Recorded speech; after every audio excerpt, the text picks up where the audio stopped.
Cool. Uh, yeah, well, congrats on your trip to Dubai and Abu Dhabi. Um, tell us just a little bit about it.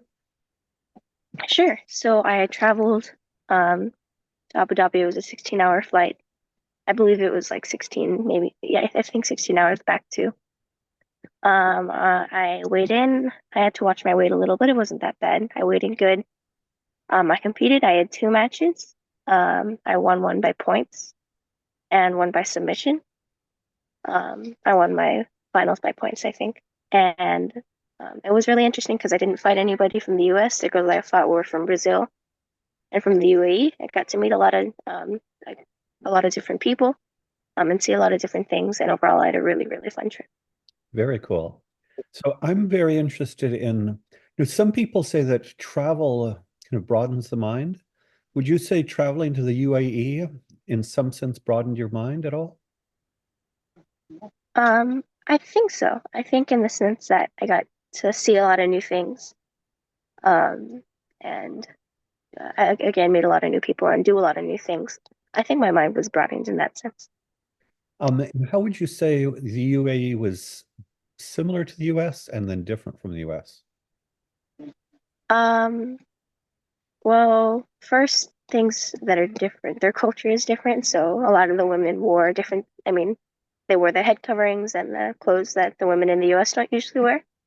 So it was interesting to be around that type of, or that type of people. There's some in the US where I live, but obviously it's not the primary culture, so not everybody does it. Hmm. Um, I guess the people were different. The environment was different. Everything. I mean, there it was still. I mean, it was really sophisticated. It was really nice. It was really clean. I thought that maybe people would be like watching or observing me a little bit more just because I'm an outsider and a tourist. But I think, especially in Dubai, it's kind of a touristy place, so that didn't happen as much. Hmm. Um, I think Abu Dhabi is less of a tourist area, but it was still awesome. And also, since I was at the venue a lot, there was a lot of foreigners and a lot of tourists.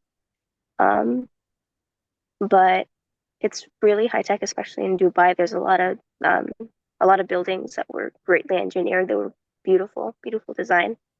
Hmm. I got to go up the Burj Khalifa, I think that's how you say it, which is the tallest building in the world.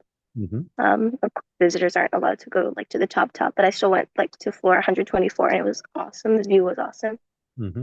Um, but there's still roads, there's still highways. Everything's like named different, and I had to get used to hearing people speak their language and things like that. But overall, it was really interesting to go to. Very good. And what's your understanding of why the women dress differently there? Why the headscarves and so forth? I believe it's part of their religion, but I don't understand fully. Mhm. Was it like dramatically different? Were most of the local women dressed with headscarves and so forth? Yes, Did any of them have kind of full facial covering or not? You didn't see any of that. a couple of them, but um, I'm not really sure what the ratio was, but I did see a couple. I feel like it was more common to not have the facial coverings up, Hmm. and I didn't get to learn why that was, but I was kind of curious as to why some people do and some people don't. Hmm. Do you think would make a difference? You think living in that culture as a woman? Well, first, yeah, would living in that culture be significantly different as a woman, or do you think it would make no difference at all? I think for me, probably, I was surrounded. I mean, when I was at the venue at the competition, there were a lot of women and girls wearing like the headscarves and things while they were competing. Hmm. So maybe for them, even though they're not where I'm living, they might still have. I mean, they still train, and I think they probably have still some of the same opportunities that I have here. But Hmm. again, that might be different for other women and girls that I didn't get to see, or Hmm. maybe don't have the opportunities and chances that I'm given. Hmm. So I feel like there would probably be a big difference if I grew up there than here. And just in the most practical sense, I would think, especially kind of, well, were you doing jujitsu or wrestling? This was jujitsu. So the scar, I think in wrestling, like the scarves would come off, or how do they, are they just tied tightly so they don't come off, or how do they address that? To be honest, I'm not really sure. In jiu-jitsu, they were coming off, especially if the match was going really hard. And Hmm. I feel like the rule set made it go a little harder than other organizations. So I did see a couple headscarves come out, but they didn't seem that strict about putting it on right after. And I'm Hmm. not really sure how they tie it or anything. I'm not really sure what the importance is. Hmm. But even there were girls and women competing with the headscarves on. Um, Apparently, they used to make all of the women, even outsiders, wear the headscarves, but apparently not anymore. Hmm. Did you perceive any other cultural differences between, say, Americans and UAE residents, or not really? Um,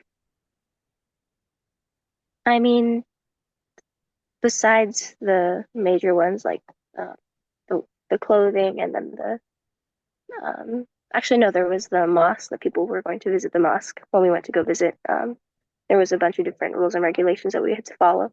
We also saw a lot of different people though. There was a lot of tourists, but it was really interesting to go to. Mm-hmm. But I feel like there's probably more. I just wasn't exposed to it as much. Hmm. Would you say that you are aware of a different culture from being there, or it's so similar it really doesn't change much of anything? Well, I think it changed a lot of things. I mean, my environment and the people and things I was around. Hmm. I was for sure aware that, they have a different religion than I do, Hmm. and they act different ways than I do in some ways. So I was, fully aware of that. I mean, I tried to learn a little bit more as we went. Um, but yeah, for sure, it was really interesting.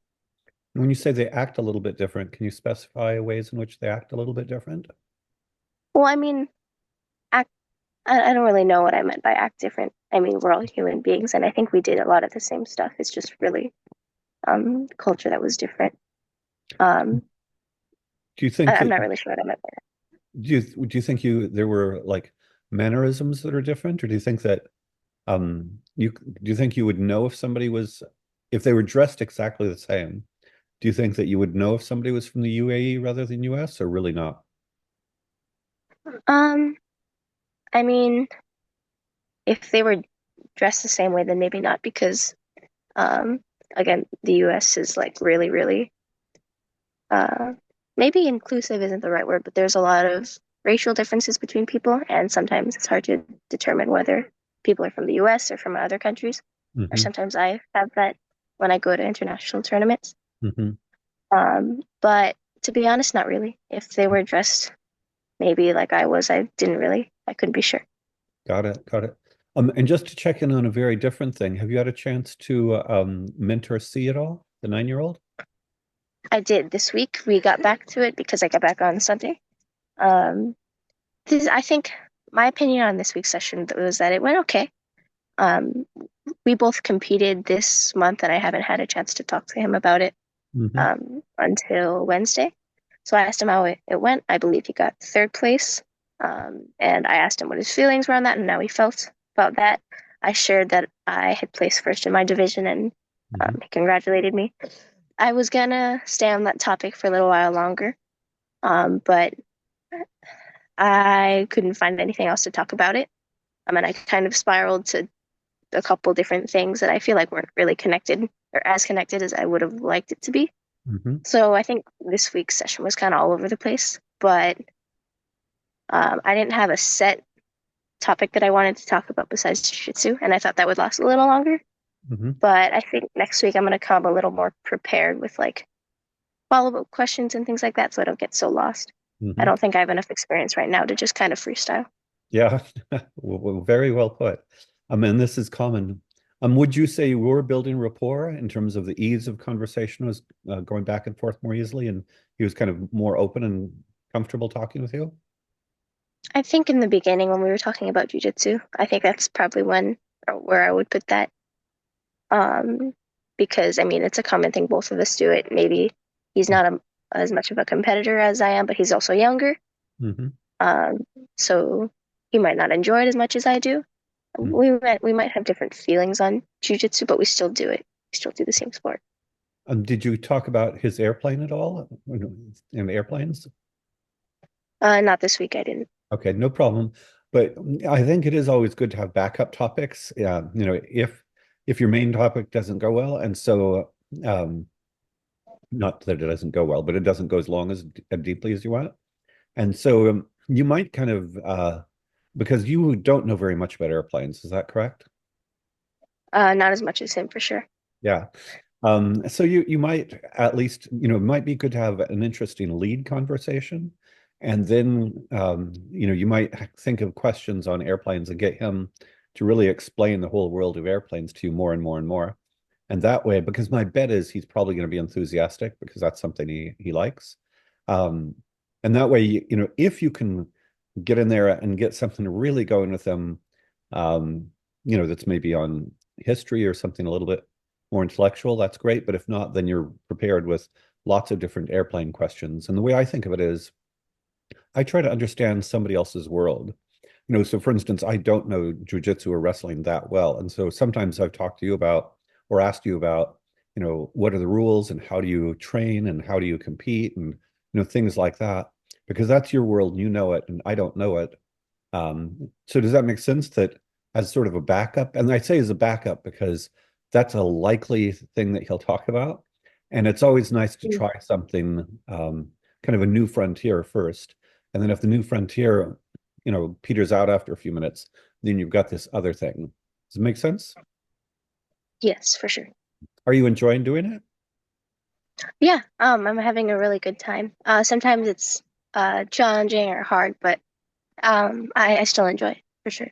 And is it challenging or hard just because you don't know kind of what questions to ask and how to move things forward? Yes, exactly. But you enjoy kind of having your mind alive thinking about these things? Yeah, yeah, for sure. Okay, I think it's really cool. And yeah, congrats on both your success in the UAE and your travel.